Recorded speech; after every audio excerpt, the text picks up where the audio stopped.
Chapitre 21. Le cœur d'une souris. Ce fut merveilleux de revenir enfin en Norvège, dans la vieille et belle maison de grand-mère. Mais maintenant que j'étais un souriceau, tout semblait différent. Et je mis un moment à me retrouver. J'évoluais dans un univers de tapis, de pieds de table et de chaises, et de petites fentes, derrière des meubles géants. Je ne pouvais ni ouvrir une porte, ni prendre un objet sur la table. Au bout de quelques jours, grand-mère se mit à inventer des gadgets dans l'intention de me faciliter la vie. Elle demanda à un charpentier de construire des échelles miniatures, et elle en plaça une devant chaque table pour que je puisse grimper dessus quand je le voudrais. Elle-même inventa un astucieux système pour ouvrir les portes, avec des fils de fer, des ressorts, des poulies, des cordes et des poids. Bientôt, toutes les portes furent équipées de ce système. Je n'avais qu'à appuyer la patte sur une minuscule plateforme en bois et illico presto, un ressort se détendait, un poids basculait et la porte s'ouvrait. Ensuite, elle inventa un système également fort ingénieux. Je pouvais allumer la lumière quand j'entrais dans une pièce la nuit. Je ne peux pas expliquer comment il fonctionnait parce que je ne comprends rien à l'électricité. Mais dans chaque pièce, il y avait un petit bouton sur le sol, près de la porte. Quand je posais doucement la patte dessus, la lumière s'allumait. Si j'appuyais une seconde fois, la lumière s'éteignait. Grand-mère m'avait fabriqué une minuscule brosse à dents, avec une allumette, et quelques soies de sa brosse à cheveux. « Il ne faut pas que tu aies des caries, dit-elle. Je ne peux pas amener une souris chez le dentiste, il me croirait folle. C'est drôle, fis-je.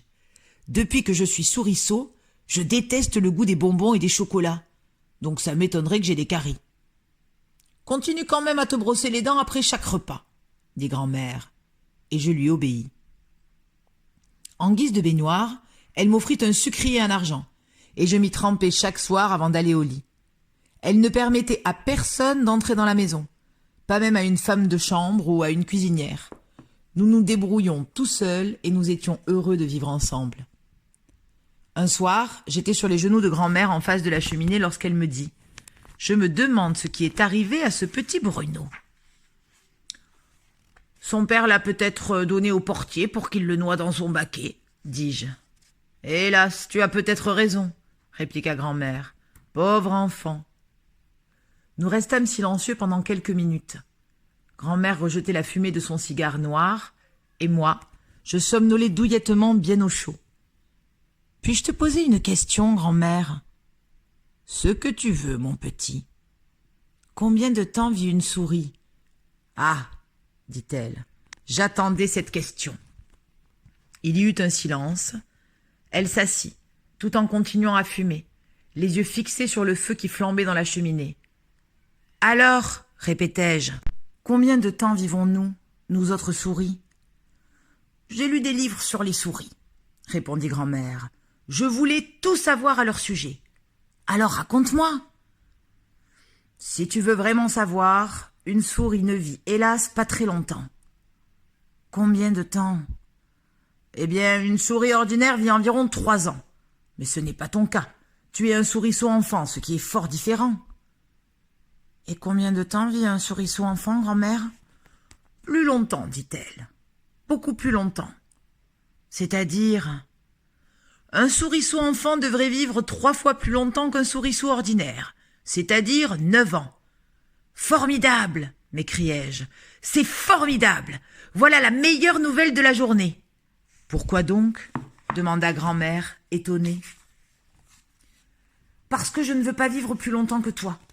Je ne supporterai pas que quelqu'un d'autre s'occupe de moi. » Il y eut un petit silence. Puis elle me gratta derrière les oreilles du bout des doigts. C'était délicieux.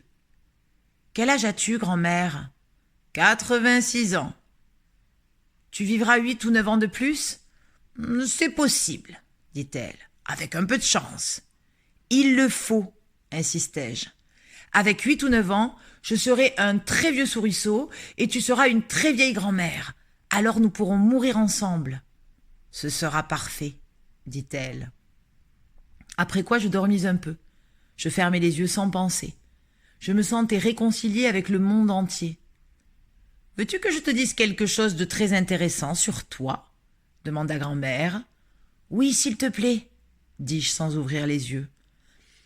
Au début, je n'y croyais pas, mais c'est vrai. De quoi s'agit-il? Le cœur d'une souris, dit-elle, c'est-à-dire ton cœur, bat 500 fois par minute. N'est-ce pas stupéfiant? Pas possible, dis-je en ouvrant les yeux. C'est aussi vrai que je suis assise dans ce fauteuil. C'est un miracle. Ça fait presque 9 battements par seconde, m'écriai-je. Très juste.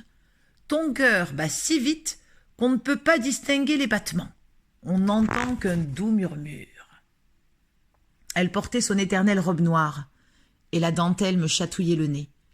Je posai la tête sur mes pattes avant. « As-tu entendu battre mon cœur, grand-mère ?»« Souvent, » répondit-elle, « lorsque tu es couché près de moi, au lit, sur ton coussin. » Nous restâmes un long moment silencieux, en rêvant devant le feu qui flambait dans la cheminée. « Mon petit, » dit enfin grand-mère, « tu es sûr que ça ne t'ennuie pas d'être une souris pour le restant de ta vie ? Ça m'est absolument égal. Du moment que quelqu'un m'aime, peu importe qui je suis, ni à quoi je ressemble.